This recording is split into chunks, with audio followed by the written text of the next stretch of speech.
Working in a place like this suits a poor, a familyless guy like you, sneered my classmate Bill Walker as he saw me working at the convenience store. But the next moment, the sound of a slap echoed through the quiet store. Apologize to him right now. It was his father who had been bullying me, showing anger to his son. Knowing the reason why, I started to tear up. My name is Michael Edwards. Ever since I lost my parents in an accident when I was a child, since I have no relatives, I've had to switch schools multiple times over the years. I was bounced around from relative to relative. At each relative's house, I was treated kindly at first, but it seems that raising someone else's child is always challenging. When it was time to move to the next house, they would send me off happily saying, "Take care." I was never told, "You're always welcome back." Through these many moves, I learned how to live without causing trouble for others. In junior high, 8th grade, for some reason, I ended up living with a couple in their 50s, Mr. and Mrs. Wilson. Both Mr. and Mrs. Wilson are qualified lawyers and were busy working as lawyers until a few years ago. Now they're both retired and living peacefully. I didn't know why they took me in, as I was not a relative or anything. Regardless of the reason, I wanted to stay here forever. Because this town is where I lived with my parents until they died in the accident. Walking down the street, warm memories come flooding back. I wonder how long I'll be allowed to stay with the Wilsons. Reflecting on my past, I vowed to live quietly and cause as little trouble as possible until the time comes to leave. Contrary to my thoughts, the Wilsons were very kind and treated me like a real family. "Michael, let's go fishing together." "Michael, what do you want for dinner tonight?" I hadn't had such conversations since my parents passed away. I remembered that a real family was something this warm. And so I gradually opened up to Mr. and Mrs. Wilson. In 9th grade, Mr. Wilson asked my future plans. "After I graduate from middle school, I plan to work. So please let me stay here a little longer until I can stand on my own 2 feet. I didn't hesitate to show my intent to get a job. "We consider you, Michael, as part of our real family. You can always stay here, and you don't have to worry about money. Take the time seriously to think about your future." The kindness of Mr. Wilson was overflowing. It was a very heartwarming statement, but I, who had never thought about the future before, was left puzzled. All I had been thinking about was how to become independent as quickly as possible so as not to burden to others. I didn't have a clear idea about what I wanted to do or what I liked. Seeing my struggle and envisioning my future, Mr. Wilson said with a smile, "What you need, Michael, is time to face yourself. If you want to go to high school, do so. If you want to work, then get a part-time job. If you want to study, then study hard. Mr. and Mrs. Wilson always consider me." Helped pave the way for my future by letting me go to high school. Upon entering high school, I ran into a guy named Bill. Bill was a classmate from elementary school. We were not in the same class back then, so we hardly ever spoke. However, once we ended up in the same class in high school, Bill began to make sarcastic remarks and bully me. Bill belonged to a popular group and gradually began to involve others in his antics against me. Being an orphan, I had been subjected to this sort of harassment at school for a long time, so I knew better than to engage with him. He would get bored and give up eventually. Deciding to ignore him, I found Bill constantly trying to mess with me. My stress was piling up. Thus, my high school life, far from smooth, had begun. About a month after starting high school, Mr. Wilson asked me about my school life. "It's fun, Mr. Wilson. Thank you for letting me go to high school." I'm determined never to tell them about Bill's harassment, because I don't want to worry Mr. and Mrs. Wilson. I had decided that once I became a high school student, I would take advantage of the time that Mr. and Mrs. Wilson had given me to try various things. I wanted to discover my own potential. And to repay Mr. and Mrs. Wilson in some way, I thought of getting a part-time job at a convenience store. The reason was that I thought I should earn at least my pocket money myself, and I thought I could meet various people at a convenience store. Mr. and Mrs. Wilson were genuinely pleased for this. I had lived a reserved life, always wary of how others would react, so I was worried if I could handle customer service. But surprisingly, I was able to handle it smoothly. As for my coworkers, there were college students, housewives, and a 65-year-old man. Listening to their various stories, I realized that what I had experienced so far was just a tiny fraction of life. They all said in unison, "Once you enter society, most people have to live a constrained life because of their company or societal expectations, so do whatever you like while you can." Advice from those more experienced in life carries a weight. I believe I've certainly grown a lot since I started my part-time job. At one point, a high school girl named Jenna became a new member of our coworkers. Jenna was a quiet girl, but we quickly became friends because we were the same age, lived close by, and had the same way home. One of the things I enjoyed was talking with Jenna on the way home from work. I was usually the one talking, but Jenna was a good listener and occasionally made sharp retorts. It was a lot of fun being with her. I used to live here. I stopped and pointed to a place that is now vacant. Really? Jenna looked surprised, her face serious. I told her about how my parents had died in a car accident when I was in the first grade, how I had transferred schools over and over again, and how I was now living in this town again, taken in by a kind couple. Jenna thought for a while before looking straight into my eyes and saying, "I'm glad you came back to this town, Michael." I didn't think too deeply about the meaning of her words. I was just happy. One day during a break, Bill came up to the front of my desk. "Your parents died in an accident, didn't they? They probably ignored a traffic signal or something. People who can't follow rules deserve to die. And now you're freeloading, right?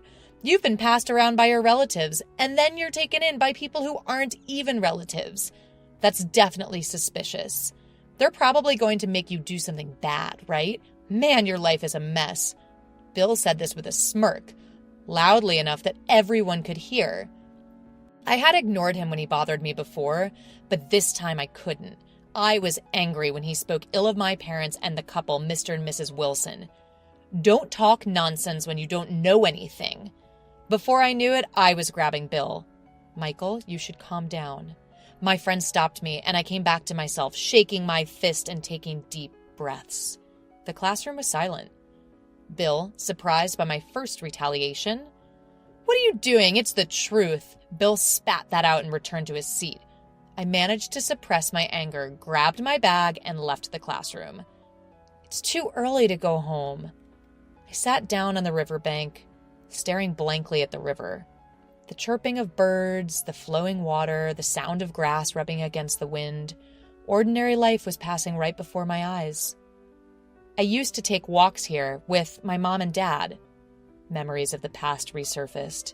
The memories from when my parents were alive are only of happy times. Catching bugs together, setting off fireworks, making birthday cakes. I wonder what kind of person I would have become if my parents were alive. I tried to think about it, but I stopped right away. How many hours have I been sitting here? The sun that was directly above me was now shining on me from the right. I guess it's time to go home. I had completely regained my composure. Returned to the house where Mr. and Mrs. Wilson were waiting. "I'm home." "Welcome back, Michael. Can we talk for a moment?" Mrs. Wilson, who had come to meet me, said, Following Mrs. Wilson in the living room, I saw Mr. Wilson sitting on the sofa. "I'm home." "Welcome back, Michael. We got a call from your teacher before noon saying you had disappeared without permission. What happened?" "I'm sorry for skipping school." I was unsure if I should talk about Bill. Mr. Wilson and Mrs. Wilson were looking at me with very worried expressions. I couldn't lie to these two. That's what I thought. Since I started high school, I've been bullied by a guy named Bill, who was my classmate in elementary school.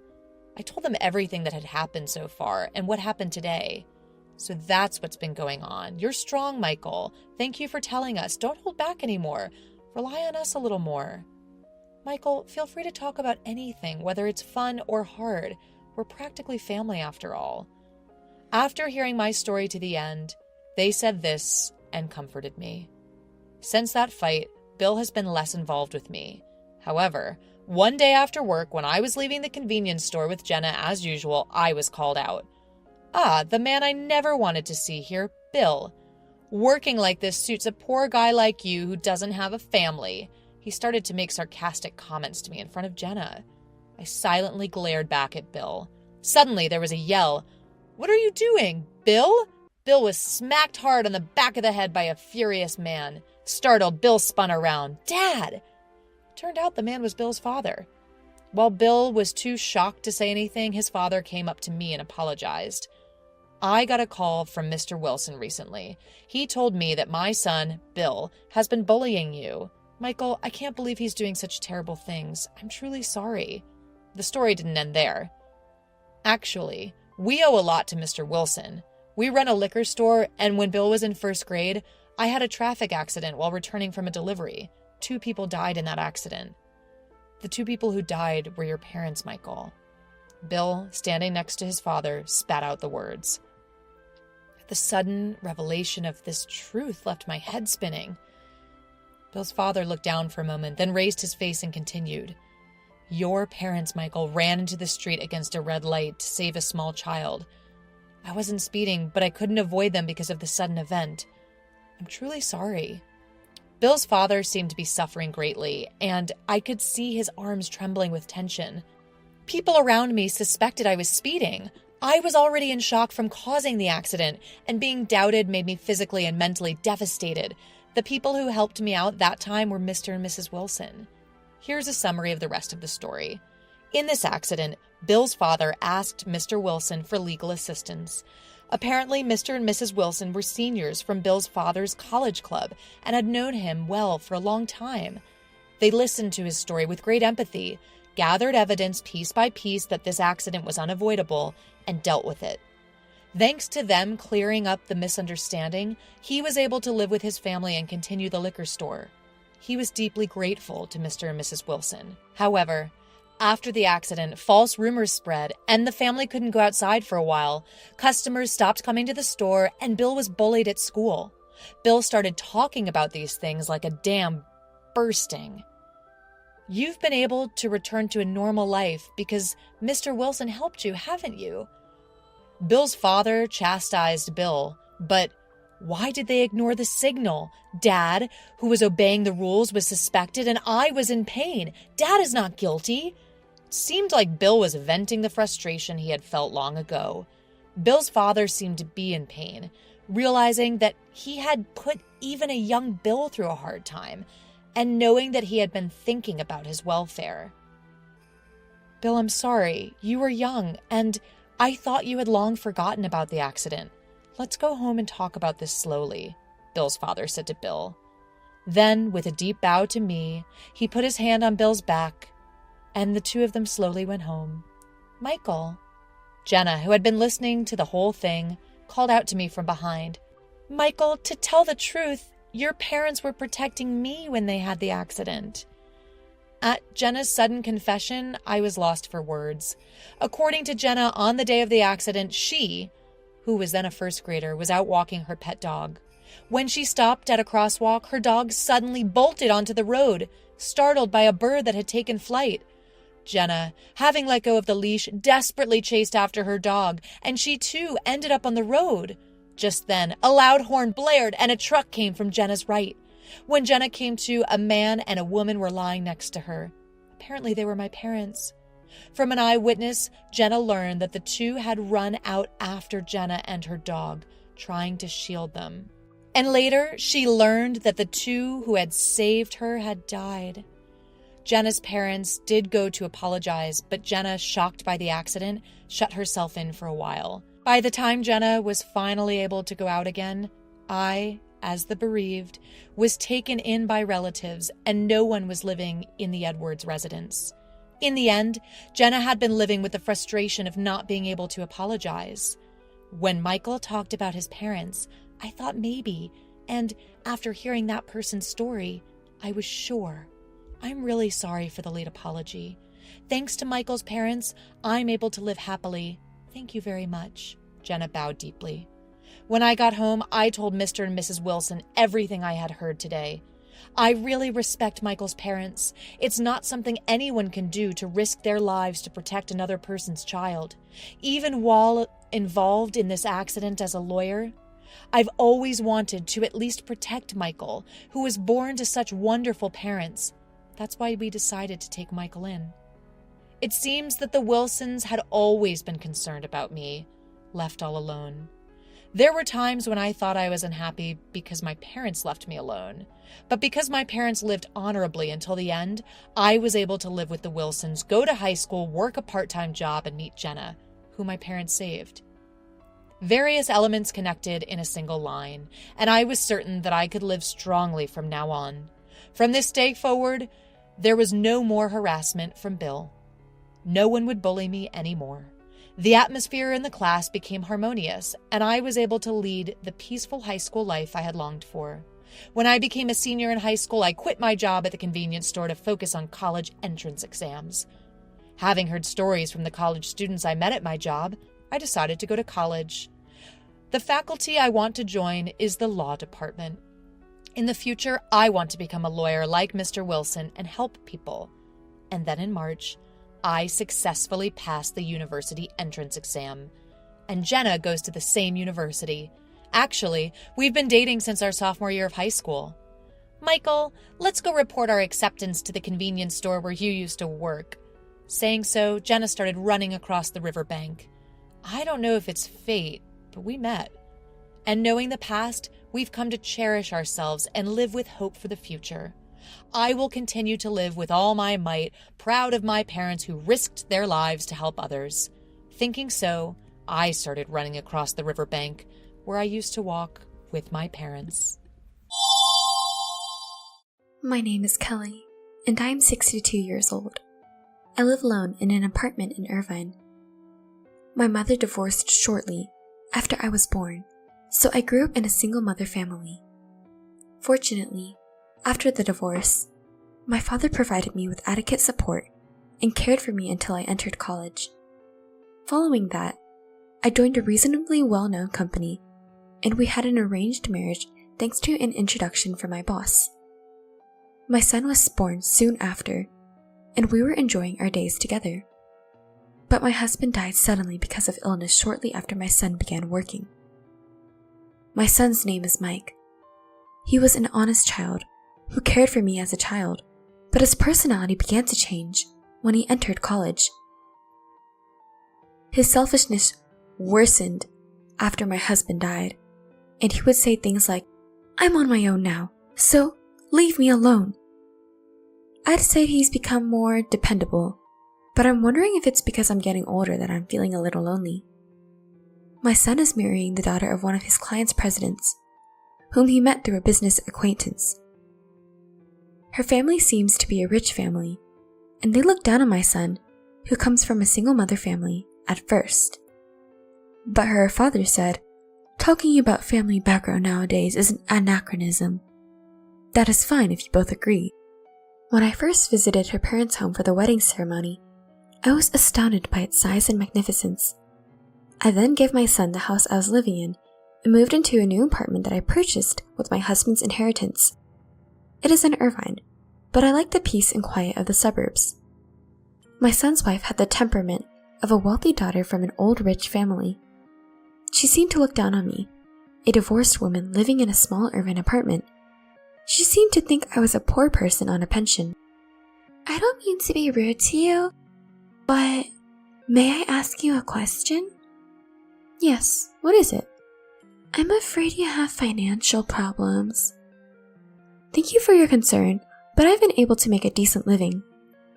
"My family is well known, and my father is the president of a well-known furniture manufacturer. He's the CEO. Do you get what I'm saying? She boasted about her family as if it was normal to do so.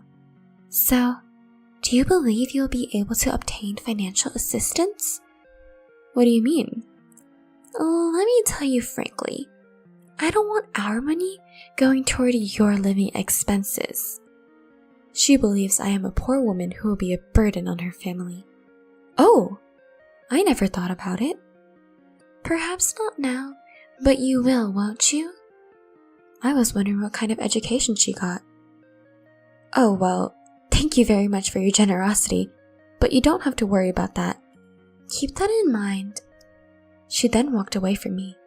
Her reaction was unusual, and I could tell how bad her personality is. Then, sometime later, my son and his wife visited me.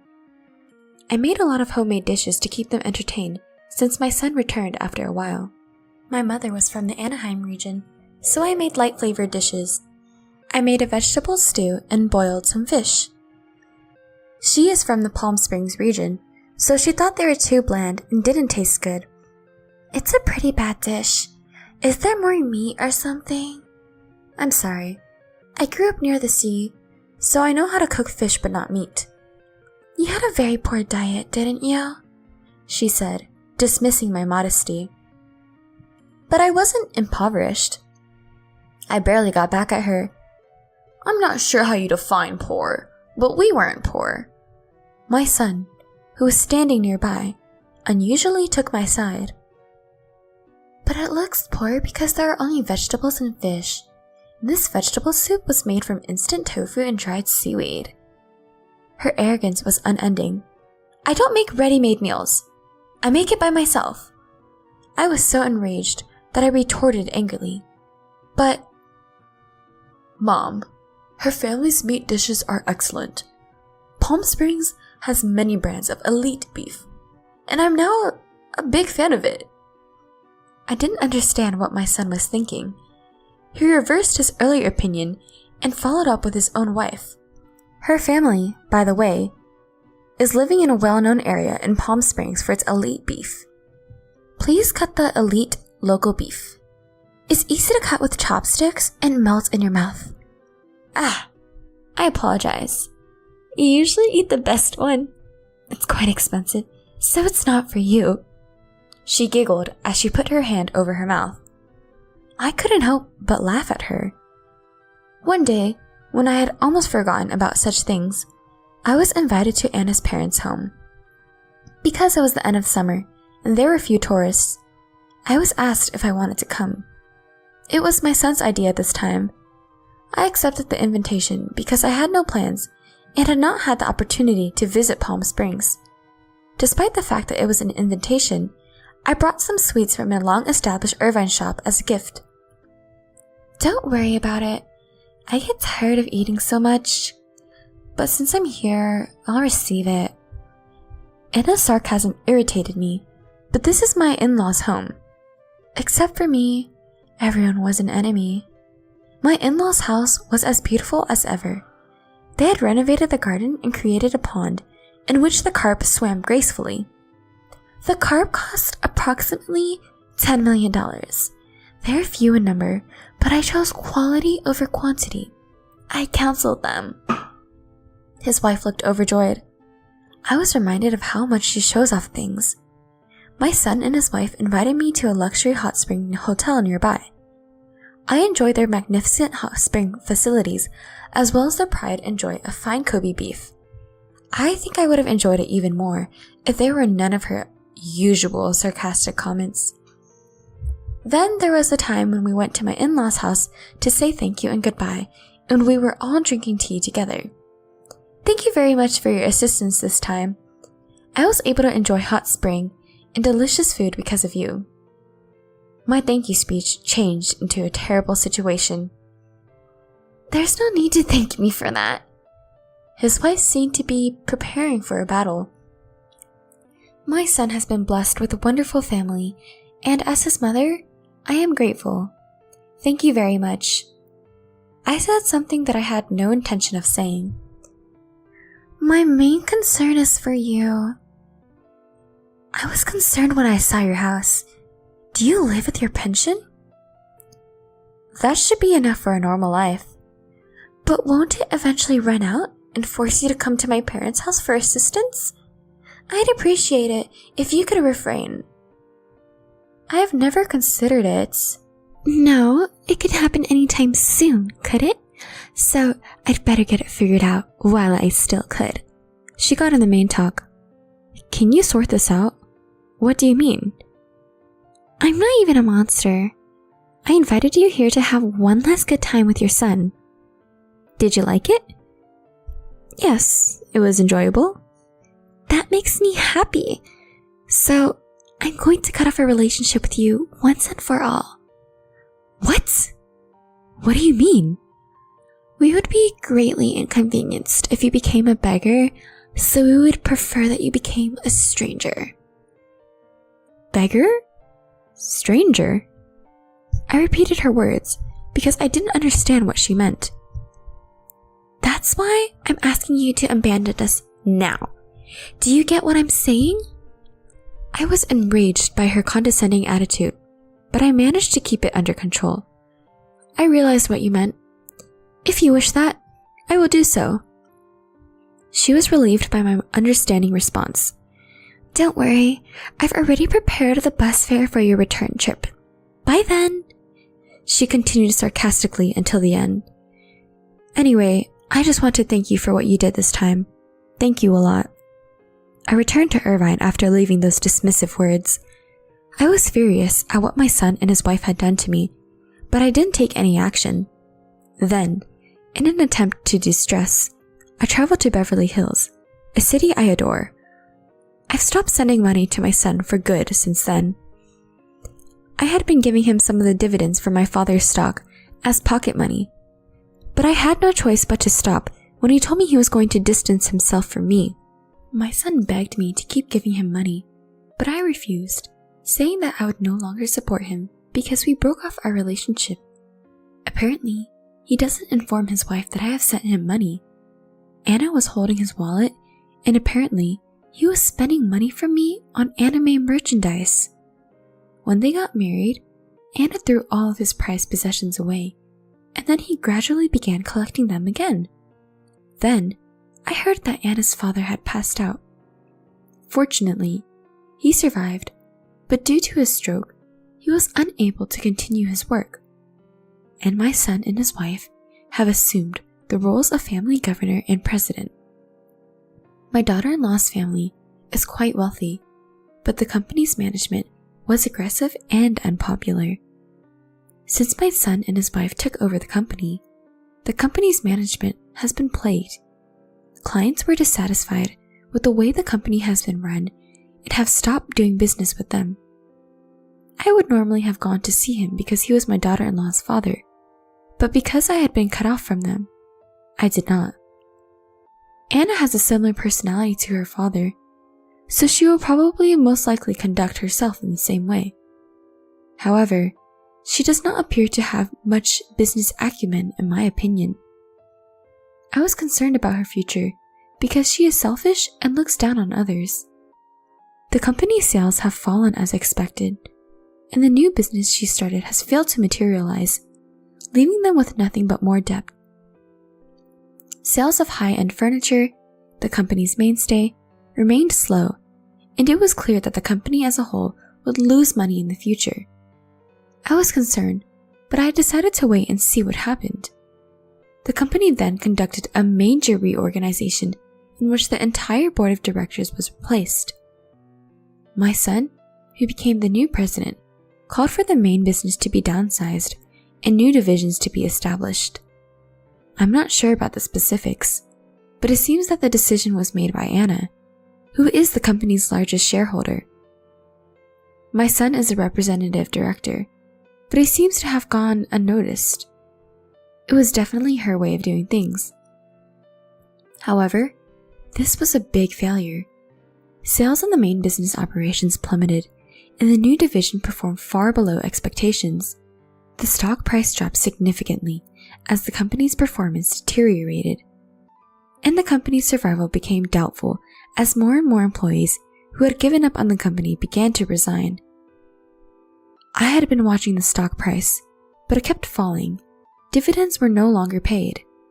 And the quarterly reports and stock firm's general comments were depressing. The company may be delisted soon. If the stock is delisted, it will be impossible to buy and sell shares on the market, and raising funds would be extremely difficult. Banks are unlikely to extend loans, so the only option is for them to liquidate their holdings. Her parents own a number of local forests and other properties, but they are not expected to be worth much because they are in a rural area. Still, at the end of the day, they had no choice but to sell them. I can't be bothered because I'm cut off from them. I carried on with my life in the same as before. My son and his wife then contacted me several times for some reason, but I ignored them because I didn't need them. Then there was the time I was on my annual sightseeing tour of Beverly Hills, admiring the autumn leaves. The mushrooms this year were smaller, possibly due to the weather, but the flavor was richer and the taste was excellent. It soothed my heart when combined with the colorful scenery of the autumn leaves outside. While I was enjoying Beverly Hills' autumn scenery and food, I received a call from one of the staff members. "There's a visitor here to see you." Huh?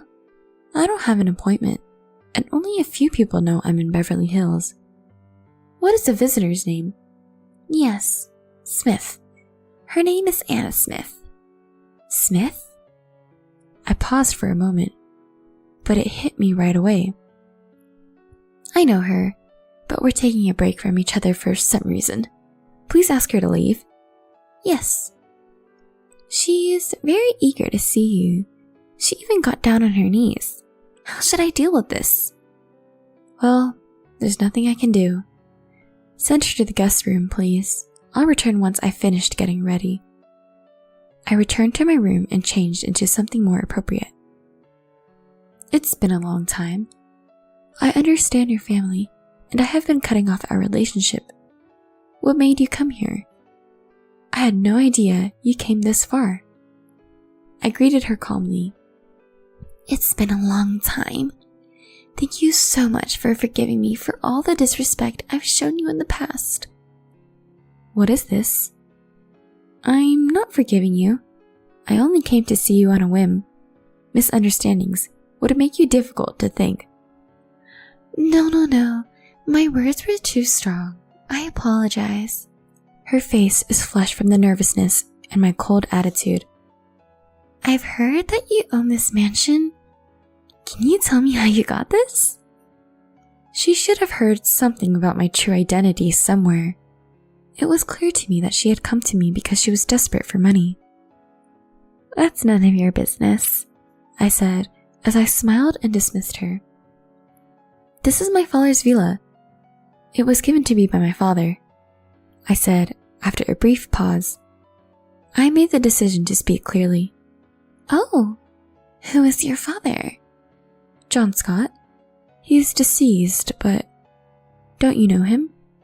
What? Oh, the previous president of Scott Trading. Does that mean you're the former president's daughter? This new revelation has made her shocked. Let me explain this in detail. I am his daughter of his ex-wife, and I use my mother's surname. My half-brother is the current president of the company. My mother has already died, and I have been taking distance myself from the Scott family. Because my personality is not suited to business, I delegated company management to my younger brother. I wanted to live quietly for the rest of my life, so I received a portion of the company's shares as an advancement from my father and got this house. I see. She seemed she understood. Let me tell you about my current financial situation. As an inexperienced stockbroker, I do not buy or sell stocks, but I do receive dividends twice a year. Dividends are paid to me twice a year, which covers my expenses. To begin with, I don't want to live a fancy life. This house is managed by my brother. He has a maid stationed in the house, so I can use here at any time. She was almost speechless. Why are you here, by the way? I just wanted to double check that I'm properly abandoned. Am I right? Yes. As you are aware, our family business is struggling, and I was hoping you would be willing to assist us.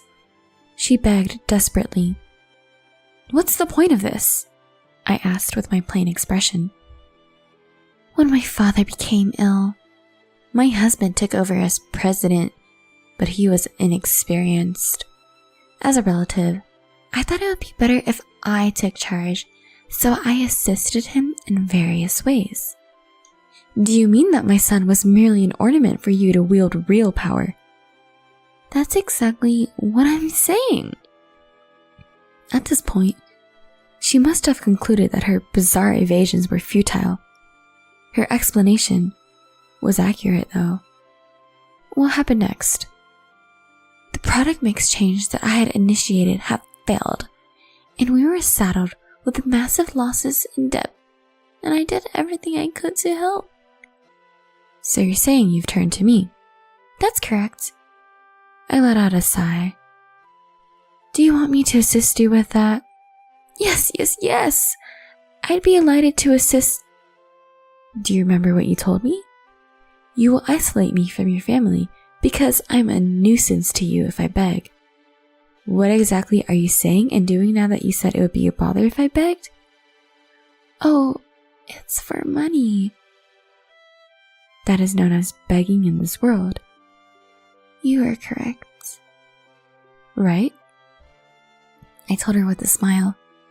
I will decline. I don't want you to dismiss me. You've treated me so poorly, and now you want me to assist you. I apologize. I'm sorry, but I need... She bends her knees and rubs her chin against the floor. I didn't pay attention to her and said, I am not a person who is capable of giving alms to a beggar. Please leave. Please. The bank will no longer lend to me, and I have nowhere to rely. She kept getting down on her knees, and she didn't care that the hem of her dress was a mess. Please leave. I sincerely wish you the best. The visitor is leaving. Send her to the entrance. And for the last time, sprinkle some salt on them, I told her and my maid. The 4 maids dragged her out of the room, standing her up and holding her from both sides as she remained on her knees and refused to move. I went back to my room, returned my gaze to the blazing autumn leaves, and softly murmured, I just want to live in peace. Later, I knew that her company had gone bankrupt. She gave up her land and house to settle down, and with the little money she had left, she rented a small rented house, and they spent days working part-time. I'm still living in an apartment in Irvine. When my son married and moved out, he bought a cat for me because he knew I'd be lonely. He is Dime, a Maine Coon. He is a long-haired cat, so he is difficult to care for, but he enjoys being brushed and is always quiet. Seeing his comfortable face makes me happy as well. I'd like to go to Beverly Hills. Why don't we go in the winter like we always go in the fall? It's too hot for you in the summer. He began biting my hand sweetly while I was petting him. Hey! He licks the spot on my hand, where he bit me as if he apologized. You're so cute. Time had already won my heart. Then I returned to Beverly Hills. Outside, it was snowing.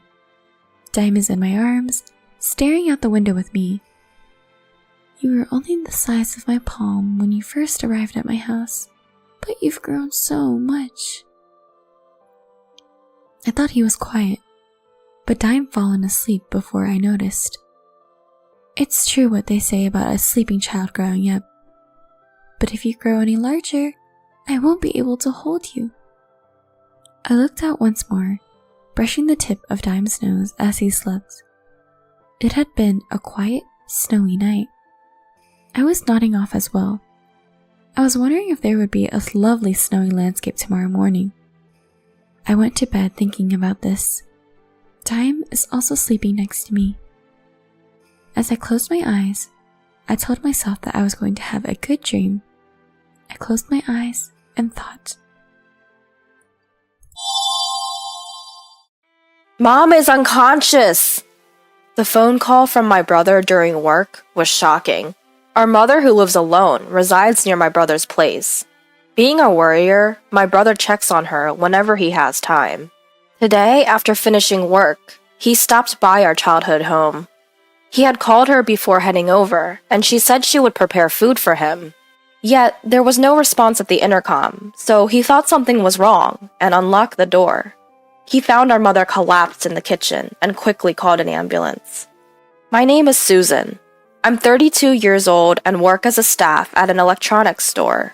Our father passed away from an illness about 5 years ago, leaving our mother living alone in our childhood home. I have been living alone because I often work overtime, and it's more convenient to be close to work. It's only about a 10-minute train ride to our childhood home, so I visit about once a month. Just recently, I saw our mother in good health at home. Despite that, I rushed to the hospital after hearing she had suddenly been taken there by ambulance.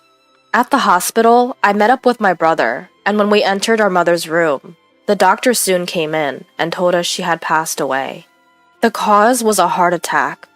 I was stunned, unable to accept the reality, but I couldn't dwell on my sadness. Unlike our father's illness-related death, I had never even considered the sudden loss of our mother, so there were many things to do for the funeral. By the time we finished the funeral, both my brother and I were exhausted. After that, we decided to split up and handle various procedures. First, we went to our childhood home to sort through our mother's belongings.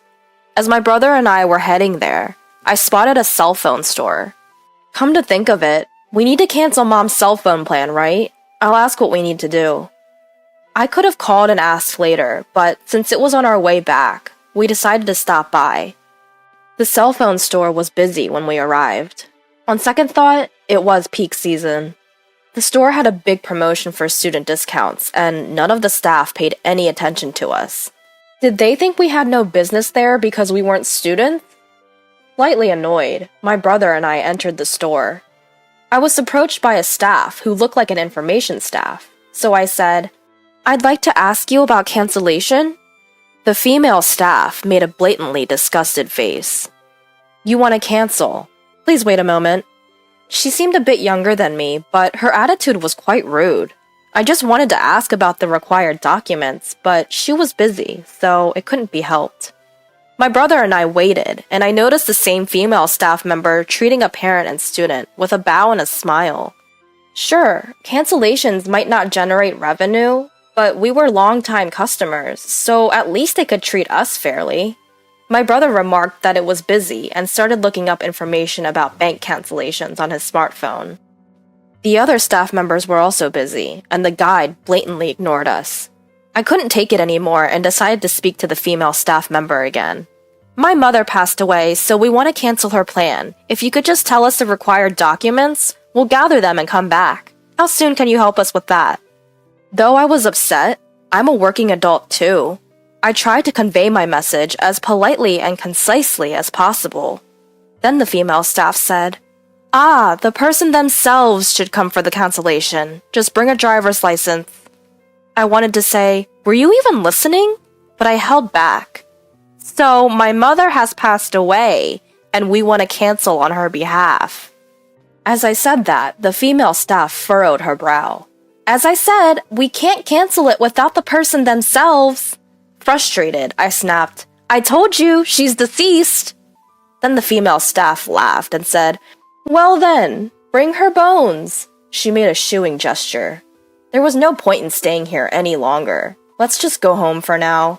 My brother seemed upset as well. I glared at her and left the store with my brother. I thought about talking back, but we were near our family home and I didn't want to cause a scene in front of the neighbors, so I held back for now. A few days later, we went to the cell phone shop again. We didn't want to be charged for another month, so we wanted to cancel as soon as possible. Since I work at an electronics store, I asked a colleague in the mobile department to look into it and gather the necessary documents. Our electronics store couldn't handle the cancellation process, But if we take a death certificate to the shop, they would accept it. I sometimes see customers complaining about not being able to cancel at our store, and I finally understood how they felt. I never thought about the differences between mobile shops before. We were still in the process of cleaning up our family home, so I met up with my brother there, and we headed straight to the cell phone shop. We considered going to another shop, but it wasn't our fault, so why should we have to accommodate them? Plus, other shops were far away. We entered the shop, hoping that the female staff from before wouldn't be there. However, she was the one greeting customers again. She seemed to have forgotten about us, so when I said, "We were here before, and our mother passed away, so we came to cancel her cell phone," the female staff looked shocked as she looked at my face. "I brought the necessary documents, so please proceed." As I said that, she put her hand on the earpiece she was wearing. By the way, the earpiece is a type of small radio, which I also wear at work. She reluctantly led us to a table. She probably received instructions from her supervisor to do so. I wanted someone else to handle it, but we just wanted to get this over with and leave. As soon as I thought that, she sat down with a mocking smile. "I told you last time, right? We can't cancel without the person themselves. So where's your mother? Is she just invisible to me or something?" What's with that attitude? Just before I snapped, my brother held me back. I didn't understand why, but my brother calmly said, "We brought the person themselves," and placed a bag on the table. The female staff looked into the bag with a mocking expression. My brother silently opened the bag. Inside was the female staff didn't seem to know what it was, so she leaned in with a puzzled expression. My brother opened the lid and said, "These are her bones." The next moment, the female staff member said, "Phew!" and fell from the high chair she was sitting on. An incredibly loud noise occurred, and another male staff rushed over. The male staff seemed flustered, but the female staff's face turned pale, and she didn't speak. I said to the female staff, "Could you stop making that face as if you've seen a ghost? Is this your first time seeing cremated remains? But you're the one who told me to bring them, right?" Then the male staff began to bow his head. Apparently, he was the store manager. When I told the manager what I had been told earlier, he bowed his head again. As I spoke to the manager, the store became crowded. I told the manager, "Please go and attend to other customers. It's just a contract cancellation, and it will be over quickly if this person takes care of it." Although the manager seemed confused, he was called on his walkie-talkie and, in a strict tone, told the female staff to do her job properly before going to attend to other customers. I placed my mother's cell phone next to the opened, "So, I want to cancel this." When I said that, the female staff hurriedly said, "Please put the remains away quickly." But my brother spoke nonchalantly. "It's okay, I'm not doing anything bad. Besides, you're the one who told me to bring the remains. My mother will watch over us too." I couldn't help but laugh at his words. The female staff glared at me and said, "Show me your driver's license." "Whose? Mine? My mother's?" I placed both my mother's and my driver's licenses on the table. I also lined up the death certificate and the credit card my mother used for automatic withdrawal. The female staff took all of them without saying a word and left the table. I stopped her. "Wait, don't just take them without asking. What are you using them for? You told me to show my driver's license, but you didn't tell me the purpose." "Oh, it's to confirm customer information." The female staff muttered and didn't come back, so I said, "Aren't you supposed to do that in front of us? That's what everyone else does, right? Isn't that a compliance violation?" Compliance means abiding by laws and regulations. Simply put, it's showing customers that our company follows laws and social rules. I deal with customers' personal information in my job, so I'm constantly being nagged about compliance. It's even more strict in a cell phone shop that handles a lot of personal information, but this female staff showed no sense of urgency. I was also irritated by that. But she flinched when she heard the word compliance. The saleswoman hastily brought back the personal information she took, and brought a terminal where I can view the contract information instead. By the way, my brother, being aware of the surroundings, quickly puts away the and gives the female staff a cold look. The female staff seems to be concerned about the customers entering the store while dealing with us, and the conversation is not progressing smoothly. Then she says, "There will be an annual contract cancellation fee, which will be billed next month." However, I had checked with the person in charge of cell phones at my workplace that it would be waived. So I asked, "I heard that it would be waived if the contract holder passed away. Is that true?" Upon hearing this, she starts to look into it in a hurry. I sigh and take out my smartphone. I open the inquiry page on the cell phone company's website and show the official answer to the female staff. The female staff looks up and says, "Then it won't be charged, I guess," which irritated me. "Excuse me, what's with that attitude?" I couldn't help but say that, and she glared at me, but I continued. "I have no reason to be glared at for your lack of knowledge, and I've noticed you've been looking at other customers since earlier. Isn't that rude?" I heard this from the person in charge of cell phones at my workplace as well, that staff sales performance only counts when they acquire new customers. That doesn't mean they should have such an attitude towards other customers. I try to stay as calm as possible and continue. "You may think of me as a complainer, but I'm not. All you need to do is to handle this cancellation process quickly and accurately. I've been thinking this for a while, but your attitude is just terrible. I just wanted to cancel the contract, but since I couldn't finish and go home, I was irritated and ended up speaking in a strong tone. When I calmed down, I feel a little guilty. But then, I was completely astonished by the female staff's next attitude. "You're a complainer, aren't you? It's not normal to bring ashes. You said you brought the person themselves, but what can you do with those ashes?" She said that with a laugh. My brother, who had been sitting quietly until now, seemed to be getting angry and tried to stand up. The next moment, a loud voice echoed throughout the store. "Bring me the guy who deceived me right now!" It was a man in his late 20s who looked a bit rough. As soon as he entered the store, he started yelling at the receptionist. He looked around and didn't listen to the receptionist trying to stop him and headed our way. Could it be? As I thought, the man came close to our table and glared at the female staff, asking, "How much longer will it take for you to finish with these customers?" She turned pale and didn't say a word. I was a little curious, so I said, "We just want to cancel our contract, but it's not progressing very well. However, if it's just a conversation, please go ahead." To my surprise, the man looked apologetic and declined my offer. But for some reason, my brother picked up his belongings and moved to the waiting sofa just behind us. When I looked at my brother's face, he seemed to be enjoying himself. I followed my brother's lead and caught the eye of a male customer. He nodded slightly and stood in front of a female staff. Just as I wondered what was about to happen, the male customer began speaking harshly to the saleswoman. The other salespeople were busy with customers, and the greeters seemed to be new and flustered, so nobody stepped in to stop the man.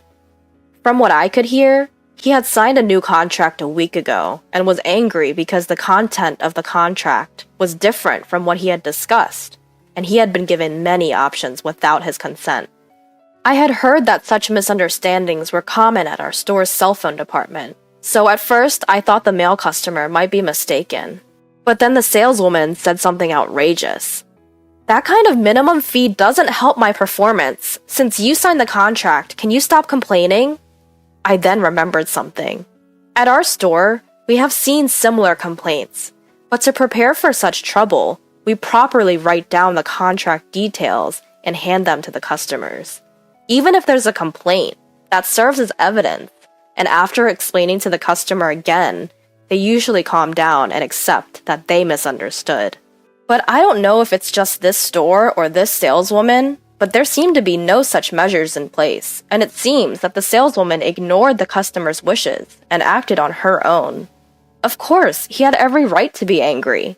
I was already surprised enough, but then the saleswoman suddenly got up as if remembering something. As we were taken aback, she quickly returned. She had a driver's license in her hand. "I forgot to return this the other day. I'll give this back to you, so please just leave." It appeared to be the male customer's driver's license. The man was furious again at her unapologetic attitude. I was searching everywhere for it, thinking I had lost it somewhere. You should have contacted me when you realized. What's wrong with you? Is this staff insane? The store manager, who had just finished seeing off other customers, rushed over. He apologized profusely, but of course, it was not a problem that could be forgiven with an apology. The manager took the saleswoman to the back for a moment. Then, the male customer apologized to me, and as we engaged in a light conversation, he said, "You seem to know a lot. Are you a cell phone person?" I told him that I was a salesperson at an electronics store, and the male customer seemed satisfied with that answer. At first, I thought he looked tough and scary, but after talking to him, he was surprisingly normal and even apologized for surprising me earlier. My brother, hearing this, said to the man, No, I'm sorry my sister scared you," to which I glared at my brother, and the male customer burst out laughing. After a while, only the manager returned and apologized again. He told the male customer that they would like to verify the facts and take appropriate action after contacting him later. The male customer sighed, nodded to us, and left. We asked the manager to process our cancellation, and it was done in just a few minutes. What was all that time for? We also sighed and left the store. Later, we received a customer service survey from the cell phone company, so we gave the lowest rating and wrote everything that happened in the free comment section. I thought it was a small act of revenge, but when I later talked to the person in charge of mobile phones, they told me that it was uncommon to receive such a low rating, and the staff would probably get a serious reprimand. Knowing that, my mood brightened a bit. About 2 weeks later, while I was working, I was approached for product information, and to my surprise, it was the male customer from that day. He recognized me too, and told me what happened afterward. The manager had contacted him, and the female staff had been let go, and he was offered a refund and a few months of free basic charges. It seemed like compensation for the inconvenience.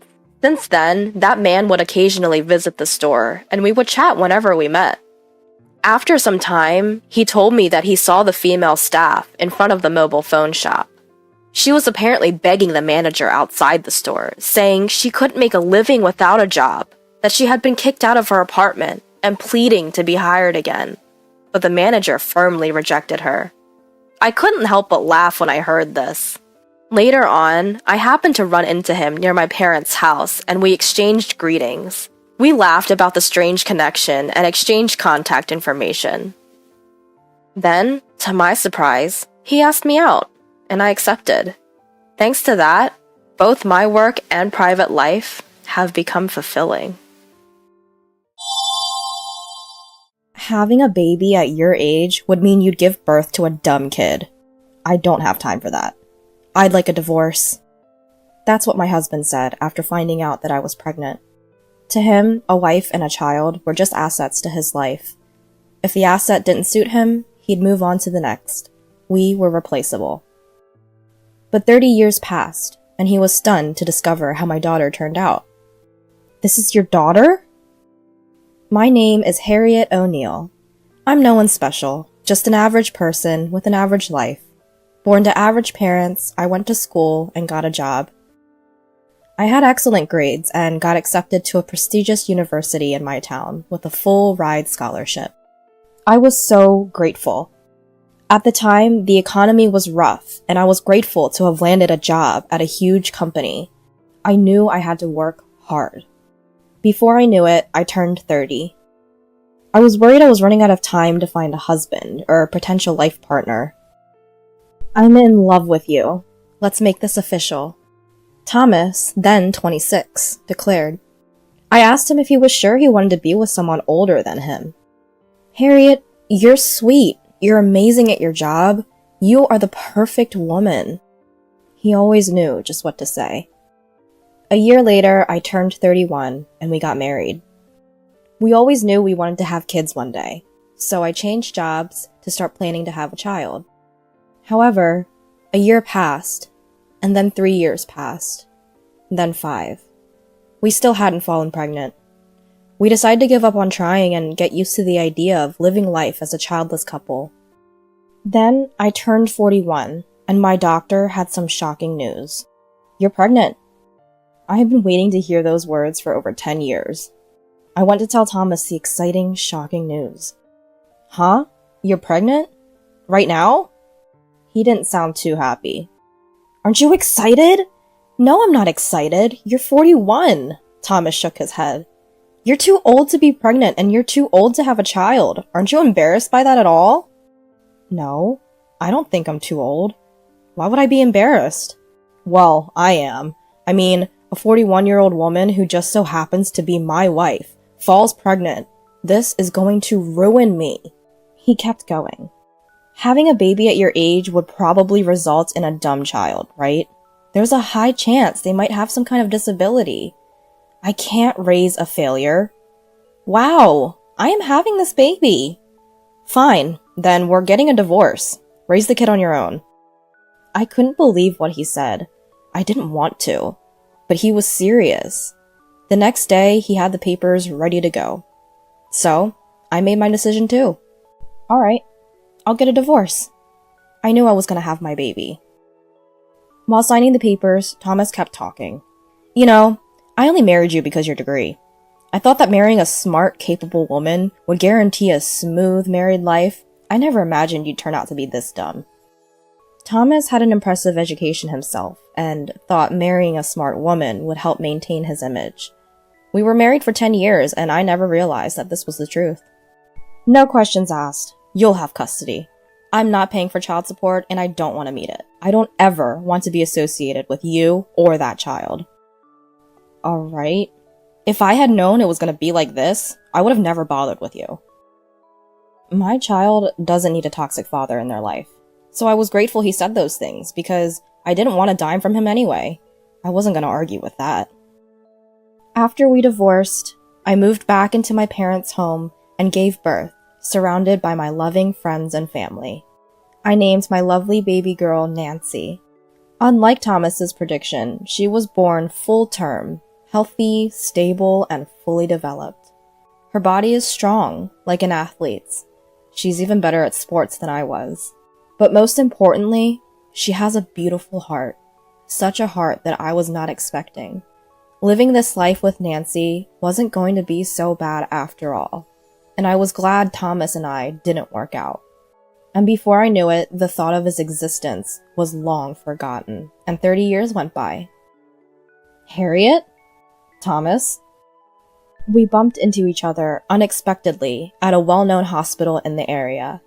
I was in the hospital gown, and Thomas was walking in as a visitor. He was surprised to see me, and he noticed what I was wearing. So, you're an inpatient, huh? Sad. I may not know how sick you are, but with that baby you decided to have and your own issues, I know those medical bills are ridiculous. Excuse me? You had that baby, right? You were too old to carry and deliver a child. I know that child didn't develop correctly. Your baby's cost of treatments on top of yours? Yikes. He was quick to belittle me and jump to conclusions. He's still the same, after 30 years. Actually, he's gotten worse, as if that was even possible. After you, I remarried as soon as I could. She's 20, but real mature and beautiful. She's got a great body and face on her. I had a son with her, and people assume he's an aspiring male model because of his good genetics. I didn't ask nor care, but he was bragging about his life. Oh yeah, I was only a manager when I met you, but now I work for corporate. Well, that sounds great for you. Wow, if I never left you, I would have been stuck with the misery of you and that baby. I was baffled. I know it's his ego, but seriously? I know better than to stoop down to his level. I'm better than that. I heard someone coming over, hopefully to try and save me from this conversation. Mom? What are you doing? Is your exam over? I'm sorry. Did she just call you Mom? A young woman doctor in a white coat appeared before us. Yeah, sorry, honey. Let me introduce you guys. This is... I stopped myself. How was I supposed to introduce him? Thomas never existed in our lives, and his name was never brought up, and I never mentioned him to her. Nancy stood there, glaring at him, and said, I could hear what you were talking about from all the way over there. I could put together that he's my biological father. I just never expected it to be you, Thomas. Wait, Nancy, you know him? Not personally, I never met him, but he's quite the talk around the hospital. His son is hospitalized with diabetes, but he and his wife don't listen to the doctors and sneak in food. His wife causes a lot of trouble about it. Nancy was working her residency as a doctor at this hospital. Despite how young she was well admired and respected in the medical field and community. What Thomas was saying about his son was clearly a lie. His face was stiff and as white as a ghost. I thought he was an aspiring male model. He just loves his food. He's a growing boy. He's fine. Nancy sighed annoyingly at him. Please throw away whatever is in that bag of yours. I know it's filled with snacks and sodas. Thomas, if you continue to do this, we'll have to take action on behalf of the hospital. You're my daughter, right? And you're a doctor, so fix my son. I am not your daughter, and you don't get to call me that. You're a stranger, no father of mine. You're just the father of a patient. Nothing more, nothing less. She immediately shot him down. Whatever. You let that doctor head of yours get to your ego, acting all superior and better than me. Excuse me? Who cares that you're a doctor? You're useless. I work as the head of a multi-million-dollar corporation. He was trying to compete with her. He wanted to establish his authority over her and put her in her place. A typical thing for Thomas to do. Regardless, your mother is an old wrinkled hag who needs to be hospitalized and will be alone for the rest of their life. You have nothing on me. You're a loser. You lost. Thomas laughed loudly. He got some things wrong though, so I wanted to correct him. Thomas, I'm wearing a gown because I'm here for a checkup, not because I'm an inpatient. I came for an exam because the hospital director recommended it, who also happens to be my husband. Huh? Director, your husband? Thomas shrieked in disbelief. Yes, my husband is the director of this hospital. After the divorce, I found a new job so that I could afford to raise Nancy. I met my husband at this job. It was a medical supply company. He was a doctor there at the time, and we got married. He loved Nancy the moment he met her. Nancy quickly grew attached and wanted to become a doctor just like him. So she fulfilled her dream and now works here with him.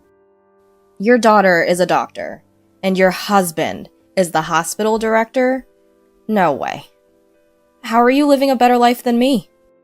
His ego was shot and he lowered his head, grumbling at himself. Mom, let's go.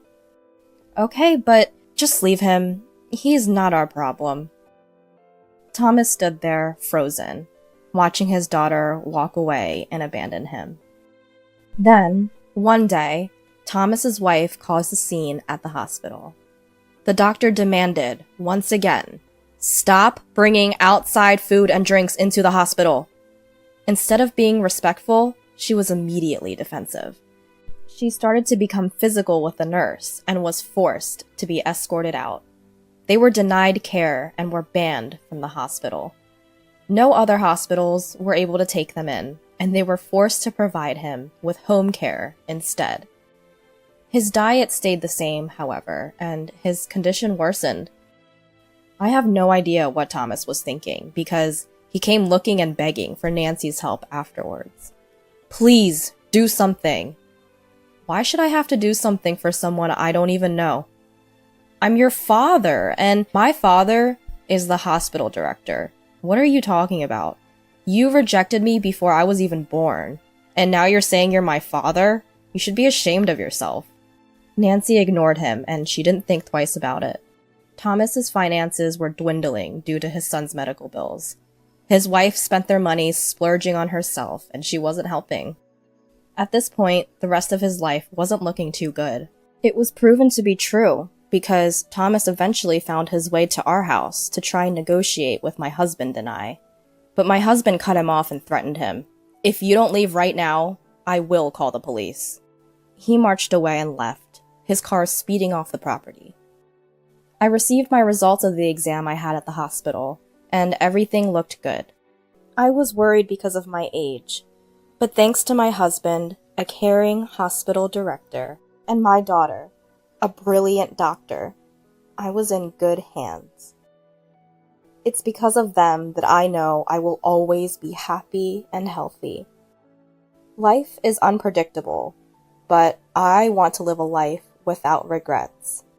And as for me, the decision I made that day is one that I will never regret.